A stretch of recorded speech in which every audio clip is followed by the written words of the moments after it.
All right, what is good, ladies and gentlemen? It is the Master Reviewer back again with another review, and today we're doing a review for Dr. Stone New World Part 2.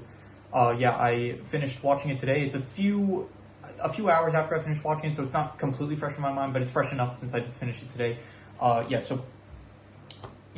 doing the review for it. No real other context besides that, so let us just get into it, starting off with the plot. So, Part 2 basically picks up right where Part 1 ended, where at the end of Part 1, the Kingdom of Science, Senku, and the others that were with him at the time, which was, from what I remember, it was Gen, Kohaku, Ginro, Soyuz, I think his name was, and I don't remember, no, Ryusui wasn't with them, but so Amaryllis was with them. Anyway, the small group of the Kingdom of Science ends up getting the platinum that they need in order to create the nitric acid in order to create unlimited revival fluid.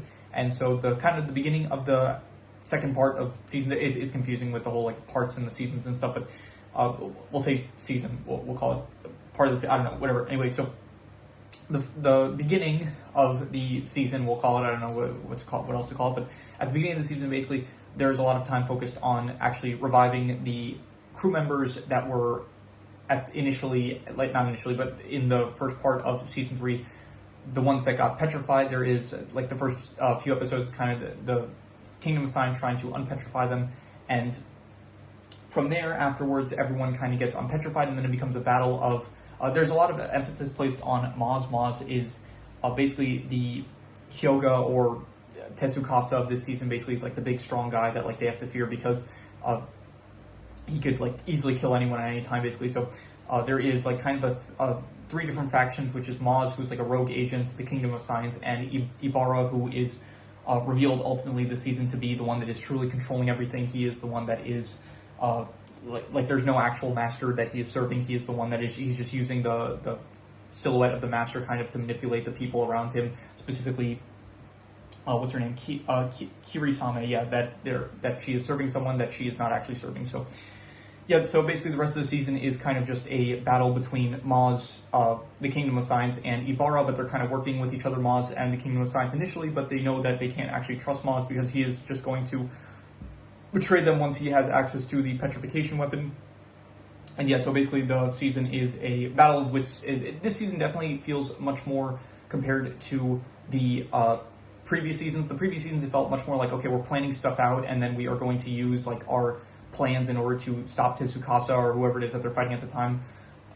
But this season, it does feel a lot more like improv. It feels like, okay, we're in like a dire situation. We don't have a lot of time to think of like a solution, so we're just gonna we're just like on the spot. We have to come up with like ways to solve the issues at hand. And I think that it's nice. It feels like a different kind of change of pace compared to there's still definitely some planning stuff in this season, but it's nice that we have like a different kind of feel to it, where it feels a bit more like, again, on the spot improv, like, okay, what are we going to do? We have to come up with something quickly, and then that is what happens. So and then at the end, they spoilers, I guess, they end up defeating Ibarra. They end up petrifying Maz by releasing Hyoga. Hyoga ends up returning, which was nice to see.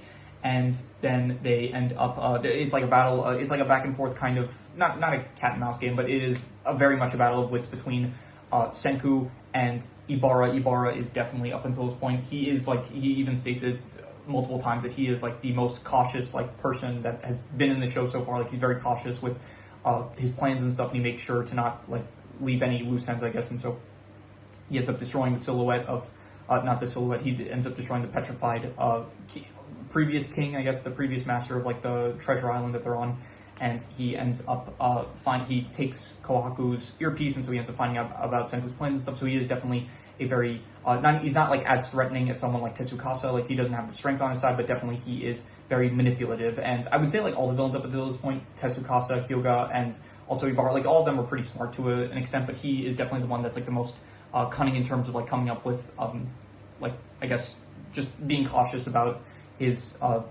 the plans that he comes up with and stuff. So I think that he is, we'll get into him a bit more with the characters, I guess, but I mean, I guess we'll just use the transition to the characters. Before I do, though, I will just say afterwards they end up defeating Ibarra, and then they kind of, with the help of Soyuz, they end up working together with the Treasure Island, and they form basically a partnership, basically. And so then you have the Kingdom of Science with the Treasure Island, and then their next goal is they intercept a message from Wyman. And I will say, in the previous review I did for part 1 of New World, I did say that it felt kind of weird that, like, just out of nowhere at this point they're getting an interception from Wyman, and I kind of take that back after thinking about it longer. I do think it's probably better that we kind of introduce him earlier on, so that way, like, it's not just out of nowhere, like now at the end of the season, it's like all of a sudden, okay, now we're getting introduced to Wyman. If anything, that would have felt a bit more like, okay, it just so happens to be perfect timing that they're getting this message and stuff, like right when they finish the battle with Ibar and stuff. But I do like it where it's like, okay, we kind of know, we had a bit of, like, we knew a bit more about, like, we were introduced to Wyman a bit earlier, and so now we're like actually kind of getting more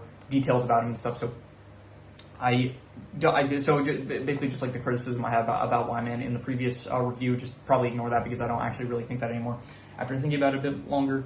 And okay, I'm gonna cut some of that out in editing, but yeah. So what I was saying was that before I get into the characters I'll also just want to mention that at the end of the season they do end up getting an interception from Wyman. Wyman ends up trying to use the petrification weapon in order to petrify everyone, not just on Treasure Island, but like the entire world. He says specifically the diameter of the entire Earth, which is like 12,000. I forgot what it was, like 12,800,000 meters, something like that. So, yeah, and then so the Kingdom of Science, Senku basically says, okay, well, it's coming from, they figure out that it's coming from the moon, and so basically their next plan is, okay, we're building a rocket to get to the moon, which is going to segue to them, and then they kind of like plan out, okay, like the last, like, I want to say 2 or 3 episodes is kind of spent of them, like, preparing for, I guess, the journey that they're going to have to make around the world. They're going to have to get a lot of material from different continents and stuff, and so the last bit of the season is devoted towards that. So, yeah, that is the plot. The plot I would give, probably, I would go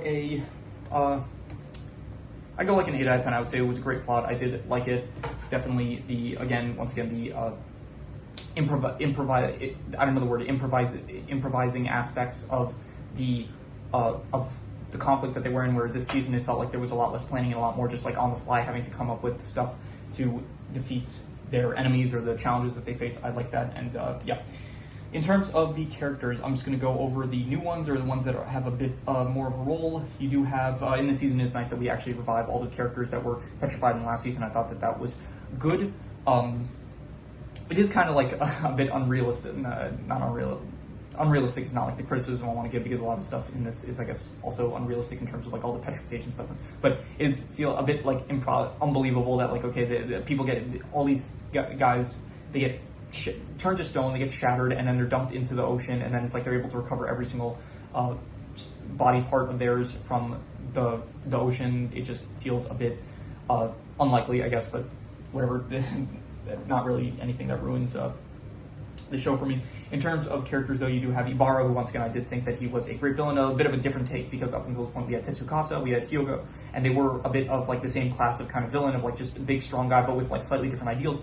Ibarra is like much more menacing. First of all, in his appearance, I think out of all the appearances of the villains, he has probably the most intimidating one, being like this kind of older guy compared to the younger characters that we have until this point. And just the way that he is very cunning and like planning and stuff. And once again, like I forgot the word, but the measures that he takes in order to like make sure that he is in the right position and that he cannot get screwed over by something that could possibly screw him over. Like he take precautions. That's the word. He takes precautions. So other than Ibarra, though, I really actually like the characters Kiri, Same, and Maz. I think that they are nice additions to the crew, and Maz and Hyogo, I'm assuming later on, like, you don't really see after they get petrified. They're like the only ones you don't really see get unpetrified, but I know that later on they get unpetrified, so I cannot wait to see them again. And I did mention that Kirisame, she is also a good character, being this person that's being manipulated, like pretty much everyone on the island is being manipulated by Ibarra, and so I thought that she was, a good character, and the fact that she has joined the crew now is also nice to see. And besides that, there is Soyuz is no longer going to be part of the main cast. He ends up deciding he's going to stay on the island, and he's going to watch over he's going to help the people of Treasure Island basically become more advanced, like Senku helped the people of the Ishigami village, basically. So yeah, I thought that was a fine choice, because I didn't really think that his character it never felt like his character does feel like kind of different from all the other characters, where he doesn't feel as important, I guess, compared to like the rest of the cast. So yeah, but I'll be fine with him coming back at any point in the future. Like, I don't, from what I remember, he does not reappear in Science Future unless I'm misremembering, but if he does come back in part 3 of Science Future, then I'll be all for it. So yeah, so overall I'll give the characters, I'm just gonna go I'll go like a 8.5. Amazing, I'd say. I still love all these characters, and we're just getting more and more that I just enjoy adding to the fold, and so yeah, 8.5 characters. In terms of the settings, you do have Treasure Island basically, and then the different areas of it, like the place. I forgot the name that it's what the location is, but some area near somewhere. I'm gonna check actually. Just like, all right, after extensive research, and by that I mean like 2 minutes of googling, I could not find the answer to what the name of the clips were. But they were some nice clips. I did think that they were good clips, and a nice final confrontation area for Senku and Ibarra, as well as Ryusui, who was there at the end. Which, by the way, I didn't really speak about this during the plot, but I did actually like the final confrontation of like Senku, his whole plan of throwing the revival fluid in the air, so that way he could, right as he gets petrified, he can get unpetrified, as well as him like reviving Ryusui to help him out, like in the final confrontation with Ibarra. And then it's like even right at the end, it's like, okay, they think, okay, we got Ryusui, not Ryusui, we got Ibarra pinned down and stuff. It's like he's screwed, but then Ibarra, he throws out like one final, like he throws his hat, sending the Medusa back at them, and then it's like their final plan of Ryusui like jumping through the Medusa and then having the earpiece, like sending a recording through the earpiece, basically giving like the distance and the time for the Medusa to activate. I thought that was a good final battle that they had, like, so yeah, props to that. But yeah, in terms of the settings, I'm supposed to talk about the settings of Treasure Island, I think is nice, and I do like the cliff areas and stuff, and overall I'm just gonna give the settings, I would say like I'll go like a 7.5, very good. Not as good as like Ishigami Village or like some of the other places that we saw earlier, but I do think that, yeah, it was a nice setting. I think next season we are going to get a bit more, like, it's called New World, but to be honest, you don't really have like much of the New World except for, I would say, the first half of the season, like part 1, where you're actually like discovering the New World and stuff like of Treasure Island. But then when you actually, like, the second half of the season, it doesn't really, it feels more like we're having the battle in this Treasure Island, which is part of the New World, but it feels like there's actually less emphasis on like them discovering, like it felt like there was much more of an emphasis on exploration and discovery in the first half of the season, but it's fine because I did enjoy the second half, probably more so than the first half, I would say. So but yeah, we'll give the settings a 7.5, very good, I would say. In terms of the art style, once again, we're going to go an 8.5. Amazing art style. I really have nothing to complain about the art style. It is still amazing in my opinion. So yeah, in terms of the action / tactics, I think once again the season has really good, not even just action on its own, like the action was great as usual, but the tactics that they used I thought were some of the best so far in the season, and so I'm going to go a 9 out of 10. I'm going to give it incredible. I really did like all the tactics that they used for the battle. Once again, a lot of the improvising and stuff I thought was great. So in terms of the science aspects, I'm going to go like an 8 out of 10. I would say it's great, but this season definitely has like the least science related stuff. It feels like it has much more of a focus on like, okay, how are we, like, what tactics are we going to use to actually defeat Ibarra, as well as like Moss and stuff. So it feels like there's less science stuff involved in this season.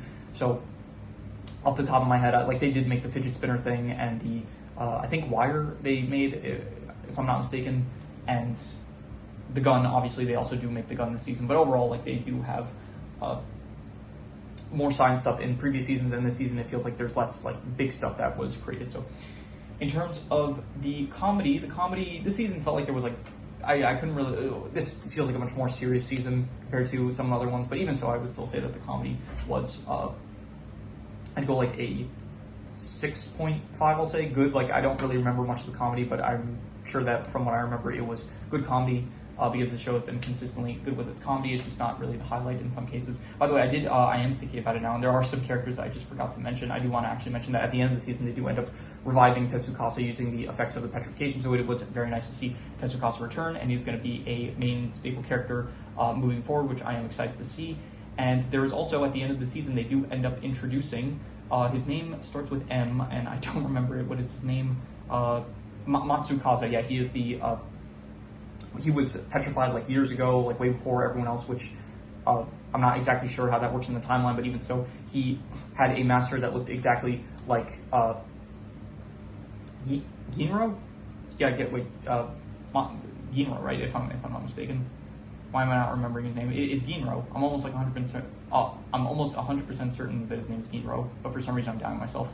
Ginro, yeah, no, his name is Ginro. So, yeah, Matsukaze is a nice addition as well. So, Yeah, just mentioning them because I forgot to do that earlier. In terms of the worst thing of the season, I would say that the worst thing was no, I don't really have a worst thing, to be honest. I'm just going to reuse the worst score, which I guess was the comedy is 6.5, so we'll just go another 6.5 for the comedy. In terms of the best thing I will say is the action / tactics. Once again, that's the high score.